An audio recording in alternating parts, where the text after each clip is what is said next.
Aryani. Sekarang saya sudah di Palembang. Saya sudah mendarat di Bandara Badarudin Palembang. Dan kita lihat pemandangan di seputaran airport ini bisa memuat kira-kira mungkin berapa puluh pesawat, dan bandara ini bandara baru. Dan mari kita jelajahi Palembang.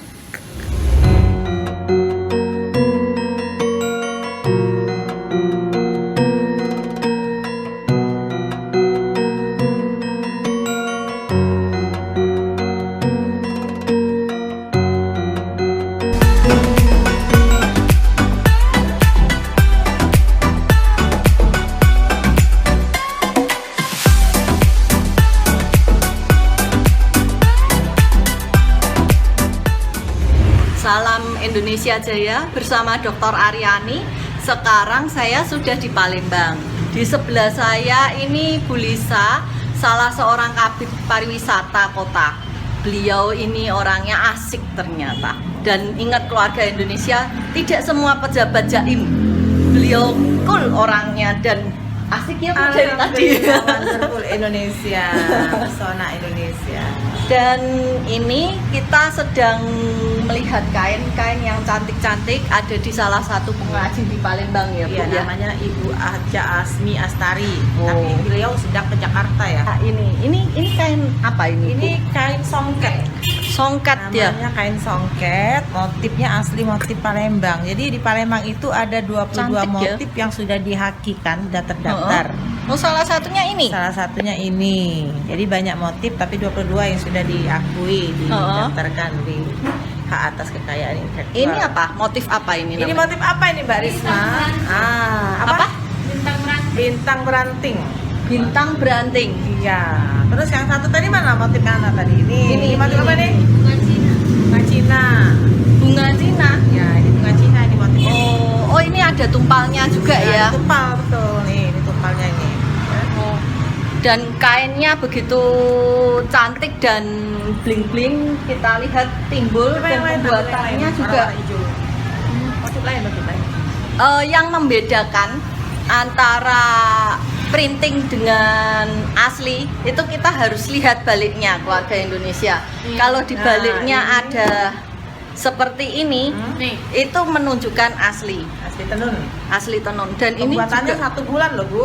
pembuatannya satu bulan satu ya. kain ini 1 bulan. Satu kain Ya. 1 bulan. Memang kita harus bangga dengan Indonesia. Ini nih. Ah, ini motif bulir. Seperti Bulir, ada tumpalnya padi juga bulir ya. nih maksudnya ya. Ini ada tumpal juga. Kalau kain ada tumpal semua nih. Ini tumpalnya. Kalau yang Ya. dan ini Coba bener motif lain. emasnya bisa timbul gitu ya. Jadi untuk kasih. Dan di sini juga tidak semua kainnya berat, keluarga Indonesia. Saya juga lihat ini ada kemeja cantik yang kainnya halus, dan ini ATBM juga ya Bu ATBM ya. ya, ATBM. Mau buat oleh-oleh suami. Keren kan? Enggak Iya. kalah nih dengan batik Jawa. Dan adem lagi kainnya, enteng ya. banget. Tuh. Ini motif Palembang, batik Motif Palembang. Palembang. Iya. Bukan Kita nih dari tenun toh. ya dari pegawai macetnya ini hari Jumat. PNS ya, PNS-nya semua setelah kita pakai baju olahraga, kita ganti wajib pakai tenun-tenun yang dari Palembang asli. Oh, ini salah Kalau satu Kamis program pemerintah Kalau Kamis kota. batiknya nasional. Lumayan nih buat oleh-oleh suami. Bersaung ini Mbak. Naga bersaung. Naga bersaung. Coba diperhatiin Iya. kenapa jadi naga ini. Ini yang mana naganya ini Bu? kayaknya ya apa itu naga. ini yang di Oh. naga ini. Nih, naganya bertangkup nih, naga bersaung. Dan ini sudah masuk ke haki. Berarti kita sudah terdaftar ini kalau merupakan kekayaan intelektual dari Iya. Kota Palembang. Motifnya tapi loh, kalau Motifnya, songket itu iya. punya Indonesia semua. Iya. Semua Dan bisa pakai songket. di Indonesia itu banyak sekali Iya, ya benar songket. sekali. Kekayaan kita.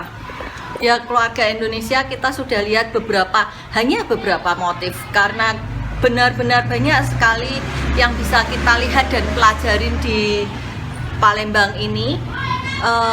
Motif yang berbagai macam dan yang sudah masuk ke dalam haki. Dan di sebelah saya ini ada Bapak Raden. Saya Raden Muhammad Ali Hanafiah, salam pesona Indonesia. Wonderful. Kita ini juga ada Salam Indonesia Jaya juga Pak di sini. Dan beliau ini seorang budayawan. Tadi saya sudah diceritain keren ternyata cerita tentang songket Palembang, motif-motif Palembang. Bapak bisa cerita lagi yang tadi diceritakan itu? Baik. Kalau kita bicara masalah songket Palembang, ada beberapa motif di Palembang ini yang memang dia motif kuno, tetapi ada juga beberapa motif yang itu motif kreasi atau perkembangan dari motif-motif yang dibuat oleh para pengrajin. Motif yang sangat terkenal di Palembang itu adalah naga besaung atau naga bertarung.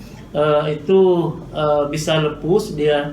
Kemudian ada motif bintang, ada nampan Sebentar, perak. Pak. Yang mau naga bersaung itu tadi yang kita lihat tuh ya, Bu Ya, ya. Jadi itu sebenarnya bersaung. bukan kelihatan naganya, Enggak. tapi seperti motif dua Ini gitu tadi ya. ya, Ini tadi tadi ya. begini, Ya, jadi begitu. ketemu dia ya. Dan Itu simbol saja, simbol naga. Simbol, Awalnya memang naga, tapi karena seiring dengan masuknya artinya berkembangnya agama Islam di Palembang, maka untuk gambar-gambar hewan itu tidak diperkenankan. Oh Nah, iya, karena syariat Ya, Islam itu ya. Islam katanya. apakah dia pada pakaian atau pada ornamen rumah juga nggak Nggak boleh. diperkenankan ya. Nah itu naga bersaung itu tadi Bapak cerita kalau itu karena hubungan dengan Cina. orang. Oh, Ya, karena kita dulu bangsa ada Cina hubungan dia, datang. bangsa Cina datang, Hmm. kemudian terjadi juga perkawinan antara sultan-sultan Palembang ini dengan putri-putri Cina. Itu sampai saat ini masih ada motif yang namanya bungo Cino atau bunga Cina gitu ya. Nah, Itu menceritakan apa Pak? Kalau motif bunga ini Cina bunga Cina ini itu khusus pakaian, artinya kain ini hanya dipakai untuk wanita keturunan bangsawan Cina. Oh gitu. Loh kalau orang lain nggak boleh? Nggak boleh dia. Kalau dulu, Kalau sekarang kalau bebas. sekarang ya suka-suka. Ada lagi misalnya motif bunga paci. Bunga paci itu hanya diperuntukkan bagi kaum wanita bangsawan keturunan Arab. Oh. Itu juga karena misalnya anak-anak sultan yang didapat dari perkawinan dengan putri-putri Arab. Nah, berarti itu sejak zaman dulu Iya, ya kita oleh karena itu ada dua Palembang etnis itu itu ya. sudah apa ya kayak KRI Iya, persatuan iya, tanpa melihat iya. itu Artinya begini. karena cinta. Ya, jadi dua etnis ini yang dominan di Palembang, Arab dan Cina. Dan orang asli Palembang gitu. Iya. Terus Kemudian ada lagi jando braes. Jando braes itu ini satu kain itu yang diperuntukkan untuk mereka yang berstatus janda. Gitu. Artinya bukannya seorang janda tidak boleh pakai songket, boleh. Yang tidak boleh itu anak yang belum kawin. yang itu yang belum kenapa Kak kok nggak bolehnya begini. yang masih gadis? Kain ini dibuat sama anak-anak gadis pada waktu mereka belum kawin untuk persiapan ketika mereka masuk berumah tangga. Jadi Berarti mereka itu sudah penantian siap, gitu. iya, sudah siap untuk perkawinan itu. Itu tadi kita bicara masalah misalnya status gitu. Jadi makin bagus dia makin stratanya tinggi misalnya songket itu ya menenunnya lama, bahannya memang berkualitas bagus. Oleh karena itu ada motif yang kalau kita dengar ada lepus misalnya. Lepus itu apa Lepus lagi? itu satu motif yang rata, hampir semua itu Namanya. benang emas. Benang emas Benang emas gitu. semua. Sutranya nyaris tak kelihatan. Itu berarti mahal itu. Iya, bisa dia naga besaung, bisa dia bintang, bisa dia limar. Itu bisa nampan perak. Tapi lepus pokoknya dia ininya semuanya ini semua apa benang emas semua. Tuh. Berarti di sini tuh tidak mengenal strata. Tidak. Tapi memang kalau yang bagus ya mahal Iya, jelas mahal, gitu ya. ya. Jadi keluarga Indonesia ya kita tadi sudah dengarkan Palembang ini ternyata unik ya Bu Lisa ya. Jadi sudah sejak zaman dulu tidak melihat suku, tidak melihat ras, ada persatuan yang unik di Palembang dan bahkan tidak ada strata juga ya di sini ya.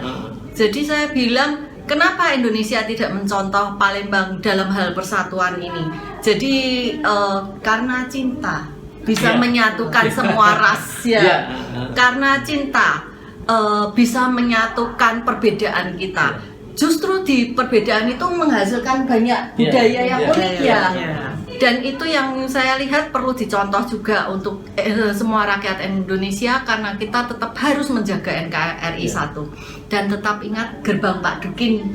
Gerbang Pak Dukin adalah gerakan bangga pakai produk Indonesia.